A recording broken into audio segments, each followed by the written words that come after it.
Hi, my name is Bhargavi. I work for Ford Automotive in the field of robotic process automation.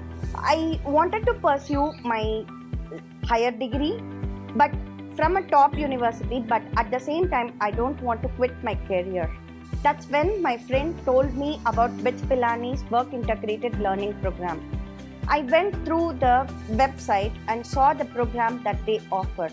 M.Tech data science and engineering suited my learning needs and career aspirations. Managing academic and work was difficult at times. Due to hectic work schedules, I also tend to miss few lectures at times.